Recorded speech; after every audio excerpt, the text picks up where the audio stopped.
حضرت ابو الحسن رحمتullah تعالی علیہ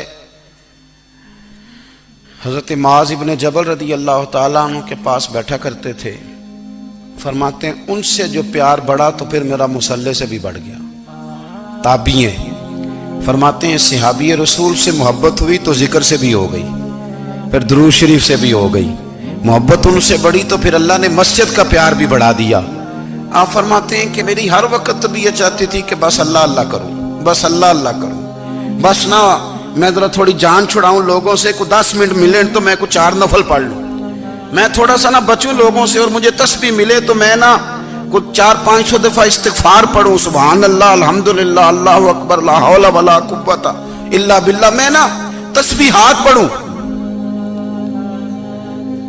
فرماتے ہیں کہ بچے تھے گھر میں 6-7، غربت تھی، کام ملتا کوئی نہیں تھا، اور میں کام چور نہیں تھا، کام ڈھونڈتا تھا، پر اللہ کی قدرت کے کام نہیں ملتا تھا۔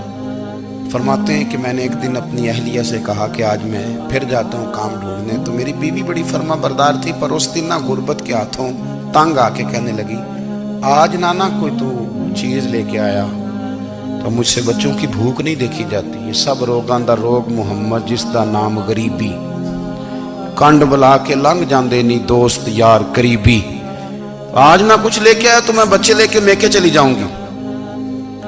شیخ فرماتے ہیں کہ میں بڑا پریشان گھر سے نکلا، پر میں نے صبح سے لے کے زور تک کام ڈھونڈا، کام ملا کوئی نہیں، تو میرے دل میں خیال آیا چلو کام نہیں ملتا تو اللہ اللہ تو کرے نا، چلو بندوں کی مزدوری نہیں ملتی تو رب کریم کی عبادت ہی کرتے ہیں۔ فرماتے ہیں کہ میں نے نا فرات کے پانی سے وضو کیا، نہر کے، شدید دھوپ تھی، ساتھ ریت تھی اور ریت تپ رہی تھی، میں نے اپنا رومال وہیں مصلی کے طور پر بچھا لیا، اور فرماتے ہیں کہ زور سے لے کر عصر تک نماز پڑھی، دھوپ بھی پورے زور پہ، پر میرے سجدے کا ذوق بھی پورے زور پہ۔ فرماتے ہیں سورج بھی چمک رہا ہے اور رب کی عبادت کا ذوق بھی پورے زور پہ، میں سجدہ کروں تو پھر میرا اٹھانے کو جی نہ چاہے۔ میرے استاد لکھا کرتے تھے، یہ ان کا شعر ہے، وہ کہا کرتے تھے مجھے سوز دے، مجھے ساز دے، اور مجھے نیم شب کا نیاز دے، دم سجدہ خود کو میں توڑ دوں، مجھے ایسا ذوق نماز دے، اور میں تیری بہار کا پھول ہوں، میں کھلا بھی ہوں تو تیرے لیے، مجھے میری شاخ سے توڑ لے، مجھے اپنی زلف کا ناز دے۔ بھائی فرماتے ہیں کہ عصر تک میں نے نفل پڑھے، دل ڈھلنے لگا، عصر کی نماز پڑھی اور میں وہاں سے چلا۔ اب میں جب نکلنے لگا تو دل میں خیال آیا کہ چھوٹی چھوٹی دیواریں ہیں گھر کی، بغیر کچھ لیے جاؤں گا تو بیوی دور سے دیکھے گی تو شور کرے گی کہ پھر خالی ہاتھ آ گیا ہے۔ کہتے میں نے اپنی اسی رومال میں جس پہ میں نے نماز پڑھی تھی نا، رومال میں کی آخی دے پنجابی جسافہ کہتے ہیں، اسی میں نا میں نے کچھ ریت بھر لی کہ وہ دور سے دیکھے گی تو سمجھے گی کچھ لے کے آیا ہے، چلو جا کے اسے بتا دوں گا کہ آج پھر مزدوری نہیں ملی۔ کہتے ہیں وہ ریت لے کر جب میں گھر میں گیا تو پہلے بیوی دروازے پہ کھڑی ہوتی تھی، پوچھتی تھی خالی ہاتھ آ گئے ہو؟ آج میں نے دیکھا تو ہے ہی کوئی نہیں۔ فرماتے ہیں میں اندر داخل ہوا، سلام لیے، کونے میں میں نے وہ رومال رکھ دیا اور میں نے آواز دی کہ بھلی مانس کہاں ہو؟ تو وہ کہنے لگی آپ منہ ہاتھ دھو لیں، میں روٹی لے کے آئی۔ میں نے کہا روٹی کہاں سے آ گئی؟ یہاں تو کئی دنوں کے فاقے، تو کئی دنوں کی غربت ہے، یہاں تو اس گھر میں تو فقیری ہے۔ فرماتے ہیں کہ وہ روٹی لے کے آئی اور اس وقت کی جو موجودہ نعمتیں تھیں، سمجھ لیں سلاد اچار ہر چیز ساتھ لائی۔ میں نے کہا کہ بچے کہاں گئے؟ کہنے لگی وہ کھانا کھا کے کھیلنے گئے، آپ کھانا کھا لیں آ جاتے۔ کھانا اس نے چن دیا۔ میں نے حیرت انگیز لہجے میں ساری نعمتیں اپنے دسترخوان پہ دیکھ کر کے بیوی سے پوچھا یہ کہاں سے آیا کھانا؟ بچوں کو تو نے کہاں سے کھانا کھلایا؟ یہ سارا کچھ کیسا ہے؟ کہنے لگی پتہ نہیں آج آپ کس کریم کی مزدوری کرنے چلے گئے تھے، پتہ نہیں کس کریم کی، میرے گھر میں تو اتنی نعمتیں آئی ہیں کہ مجھ سے سنبھالی نہیں جا رہی، اتنا اناج ہے، اتنا گندم ہے، کس کریم کے دروازے آج چلے گئے تھے؟ یہ کہتے کہتے وہ اٹھی اور اٹھ کر کے کہنے لگی پہلے بڑا کچھ آیا تھا، اب کیا لے آئے ہو؟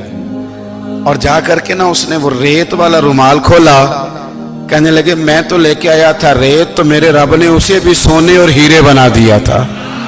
جب آپ کی توجہ اللہ کی جانب، میرے نبی پاک صلی اللہ تعالی علیہ وسلم نے فرمایا ہر چیز اپنے رب سے مانگ، ہر چیز مانگ، ہر چیز مانگ۔ یا رسول اللہ کیا کچھ؟